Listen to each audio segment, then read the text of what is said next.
पाकिस्तान तहरीक इंसाफ जो पिछले 2 साल से बहुत ही मुश्किलात का सामना कर रही है, रिलीफ की झलक नजर आना शुरू हुई थी, दोबारा रास्ता बंद हो गया है। नए केसेस लेके आए जा रहे हैं इमरान खान साहब के ऊपर ट्वीट्स को लेके। रऊफ हसन जो स्पोक्स पर्सन है, ऐसी पोस्ट नहीं होनी चाहिए, कोई सोशल मीडिया पॉलिसी होनी चाहिए। अजहर माशवानी जो हैं आपके पीटीआई के सोशल मीडिया के एक बहुत ही अहम हिस्सा हैं, उनके 2 बड़े भाइयों को उठा लिया गया है। बात करने के लिए इमरान खान तैयार है। आरिफ अलवी कह रहा है स्टेक होल्डर्स से, नॉन स्टेक होल्डर्स से नहीं। अच्छा, इसके अंदर स्टेक होल्डर कौन हुए? आर्मी लीडरशिप, क़यादत। पाकिस्तान तहरीक इंसाफ पर दहशत की एक और लहर। लेट अली शो यू के एक और एपिसोड में आप सबको खुशामदीद। Do like, subscribe and share this content. Pakistan Tehreek Insaf जो पिछले 2 साल से बहुत ही मुश्किलात का सामना कर रही है, बहुत ही तशद्दुद का सामना कर रही है। लग रहा है कि एक जो लैप्स आया था, एक लल जो आया था इलेक्शंस के बाद, कह लें आपके मुज़ाकरात चल रहे थे, बातचीत चल रही थी। पीटीआई जो लीडर भागे हुए जो थे, हमाद अजहर की तरह या और दीगर अफराद की तरह, वो वापस सामने आए। थोड़ा हल्की सी एक रिलीफ की झलक नज़र आना शुरू हुई थी, तो वो अब मेरे ख्याल से दोबारा रास्ता बंद हो गया है।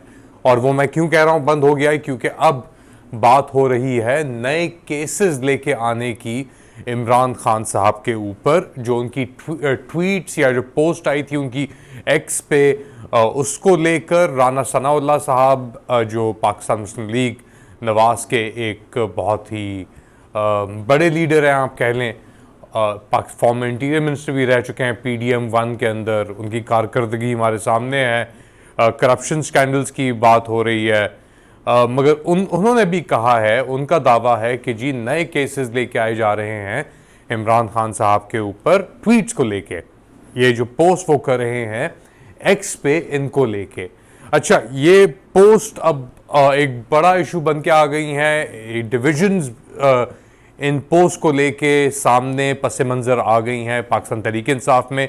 रऊफ हसन जो स्पोक्स पर्सन है पीटीआई के, वो आए हैं मोहम्मद मलिक साहब के शो पे, और उन्होंने क्या कहा है, सुनिए। हम एक पॉलिसी मुरतब करने जा रहे हैं सोशल मीडिया को कैसे मैनेज करना है, और यही चीज़ कल टॉप ऑफ द लिस्ट है जो कि मेरे विजिट के दौरान खान साहब के साथ और मेरे साथ पार्टी की बाकी लीडरशिप भी जा रही है। मैं तो I will be very honest about it, I don't agree with that kind of an approach. बिल्कुल और मैं ये डिस्कस करने जा रहा हूँ, क्योंकि इस सिलसिले में एक कंसर्टेड पॉलिसी होनी चाहिए, कंसर्टेड जो है एक मैकेनिज्म होना चाहिए। सोशल मीडिया मेरे डोमेन में नहीं आता, अगर मैंने उसको हैंडल करना है तो then I would definitely want कि कोई एक मैकेनिज्म हो, एक रैशनल मैकेनिज्म हो, जिसकी बेसिस के ऊपर जो मटीरियल प्रिंट होना है, मटीरियल अपलोड होना है, वो क्लियर हो पहले और उसके बाद अपलोड हो। जो वीडियो अपलोड हुई या ये वीडियो अपलोड हुई है, मैं ये काफ़ी कॉन्फिडेंस के साथ कह सकता हूँ कि ये खान साहब ने नहीं देखी। सो कहाँ से हो रहा है, कौन डायरेक्टिव दे रहा है, कहाँ से मैसेजेस जा रहे हैं कि इस किस्म का मटेरियल अपलोड किया जाए, ये मैं कल जा रहा हूँ खान साहब के साथ और ये डिटेल में हमने डिस्कस करना है। मैं बार बार ये कहता हूँ कि इस किस्म का पॉइजनस मैंडेट जो है, ये मतलब इस किस्म का नैरेटिव जो है वो प्रमोट करना,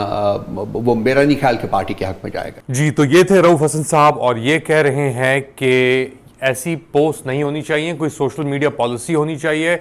इनकी एफआईए से भी मुलाकात हुई है इनकी और गौहर अयूब खान साहब की।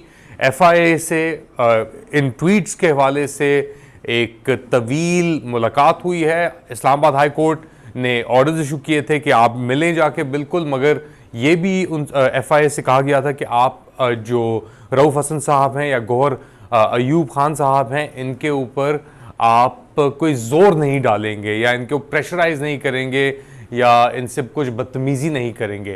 तो वो मुलाकात हुई इनकी। फिर उसके बाद रऊफ हसन साहब मोहम्मद मालिक साहब के शो पे आए। वहाँ पे इन्होंने कहा कि जी हमारी मुलाकात करने का इरादा है इमरान खान साहब से, और उनसे सही मानों में समझने की ये ज़रूरत है कि क्या पॉलिसी क्या है सोशल मीडिया पे। तो अच्छा, सोशल मीडिया अब एक ये इशू बन के सामने आ रहा है। एक तरफ तो रऊफ हसन साहब ये कह रहे हैं कि जी हमारा सोशल मीडिया पे कंट्रोल नहीं है, या मैं तो सिर्फ प्रिंट और टेलीविज़न से वाबस्तगी है मेरी। तो दूसरी तरफ प्रेशराइज किया जा रहा है पीटीआई की सोशल मीडिया टीम को अज़हर माशवानी जो हैं आपके पीटीआई के सोशल मीडिया के एक बहुत ही अहम हिस्सा हैं, उनके दो बड़े भाइयों को उठा लिया गया है। एक प्रोफेसर हैं या डॉक्टर ऐसे कुछ करके उनके भाइयों तक को उठा लिया गया है पिछले कोई 24 घंटे के अंदर। और इस तरीके से प्रेशर डाला जा रहा है फैमिलीज को। ये तो यानी प्रोसेस चल रहा था, ये नहीं कह सकते कि रुका है, लोगों को उठा लेना, गायब कर देना, मगर अब ये चीज़ दोबारा। और अज़हर माशवानी के साथ तो इनके एक और भी अपना भाई थे, उनको भी बहुत अरसे गायब रखा था, मज़हर माशवानी साहब। तो आप अंदाज़ा लगा लें कि क्या क्या टैक्टिक्स यूज़ की जा रही हैं, किस तरीके से स्टेट ऑपरेट कर रहा है, किस तरीके से व्यू कर रहा है सोशल मीडिया को। और सोशल मीडिया पे जो ये डिबेट, एक जंग एक तरीके से है, एक war of ideas, war of narrative है, क्योंकि स्टेट कंप्लीटली फेल हो चुका है एक ऑल्टरनेटिव नैरेटिव प्रोवाइड करने में लोगों को, पाकिस्तानियों को, क्योंकि उसकी कारकर्दगी इतनी ख़राब रही है कि माशी सूरत हाल आपकी बद से बदतर होती चली गई। आपकी सियासी सूरत हाल तो आपके सामने है, एक इललेजिटिमेट डिस्पोजिशन आपके ऊपर इम्पोज कर दी गई है।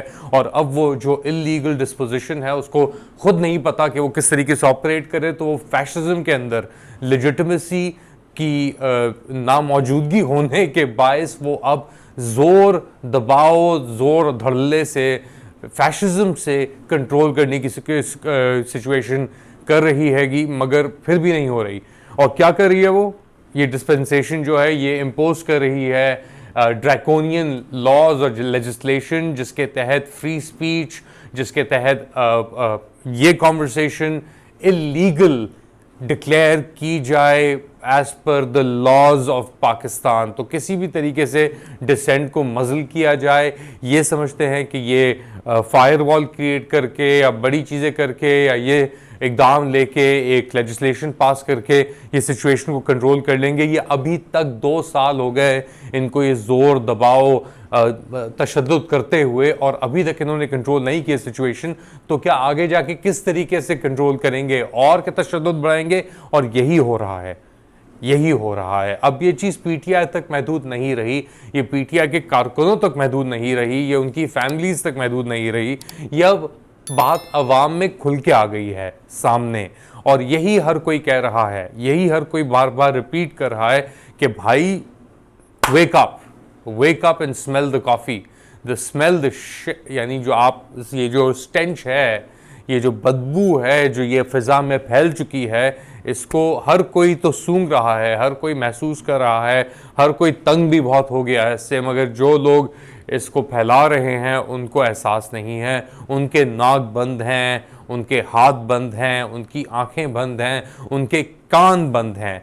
चाहे वो अदलिया में हो काजी फाइज ईसा साहब, चाहे वो GHQ में हो आसिम मुनीर, जनरल सैयद आसिम मुनीर साहब, चाहे वो वज़ीर आज़म शहबाज शरीफ साहब हों, इमेजिन, चाहे वो आपके मोहसिन नकवी साहब हों पोप से मिलने के बाद, चाहे वो कैदी 804 हो इमरान खान, या जो भी हो, या चाहे वो एक आम आदमी हो, एक सैलरीड आदमी हो पाकिस्तान में, कराची में, कोयटा में, इस्लामाबाद में, जो let's say lakh, 1.5 lakh, may be 2-2.5 lakh, 3 lakh, 5 lakh रुपए अगर एक बंदा कमा रहा है कराची, इस्लामाबाद, कोयटा, पेशावर, कहीं भी, और उस 5 लाख पे उसने एक अपना ख़ानदान या घर चलाना है, तो वैसे तो 5 लाख रुपए महीना बहुत बड़ी रकम है, नो डाउट। यानी आप इमेजिन कर लें कि 80% ओनली 20% पाकिस्तान शायद 5 लाख रुपए महीना कमाता, उससे भी कम शायद। उस 5 लाख रुपए के अंदर वो इंसान क्या कर सकता है? फैमिली, ट्रांसपोर्ट, घर, खाना पीना, ये सब कुछ। उसके क्या ख्यालात हैं उस शख्स के जिसने सर्वाइवल अपनी करनी है उस आमदनी में? वो क्या सोच रहा है इस वक्त इस पूरे तमाशे को देखकर, इस पूरे खेल को? ओ ये ड्रामेबाजी हो रही है, ये भी हो रहा है, ये बातें हो रही हैं। सब कुछ को देखकर। वो क्या समझ रहा है, देख रहा है, जब आरिफ अलवी को देखता है अभी सदर मुमलिकत, अभी बड़ी अयाशियों से, प्रोटोकॉल, इन सब चीज़ों से पूरा टर्म अपना कंप्लीट करके सदर मुमलिकत आरिफ अलवी, साबिक, अब तो साबिक हो गए, वो आए हैं, वो बातें जो कह रहे हैं कि भाई, तो जब वो एक आम आदमी या एक सैलरीड प्रोफेशनल देखता है सदर मुमलिकत को और वो कह रहे हैं कि भाई ये जिद छोड़ दो, बात करने के लिए इमरान खान तैयार है, आरिफ अलवी कह रहा है स्टेक होल्डर्स से, नॉन स्टेक होल्डर्स से नहीं। अच्छा, इसके अंदर स्टेक होल्डर कौन हुए? आर्मी लीडरशिप, क़यादत, जिसके अंदर नदीम अंजुम, जिसके अंदर आसिम मुनीर की शमूलियत है, और उन कोर कमांडर्स की भी जो उनको बैठ कर हैं। और नॉन स्टेक होल्डर कौन हुए इसके अंदर? जो ये सियासी जमातें जिनको इमरान खान ने चोर लुटेरे मुकर्रर किया है, करार दे दिया है, उनको। तो फंस गई आगे बात एक मुश्किल लम्हे पे, एक मुश्किल पहलू पे। लेकिन कोई भी चीज़ मुमकिन नहीं है फिर भी। और ये हम देख रहे हैं, इस्लामाबाद हाई कोर्ट भी अपनी जजमेंट्स दे रहा है, कोशिशें कर रहा है। इमरान खान अभी भी जेल के अंदर है।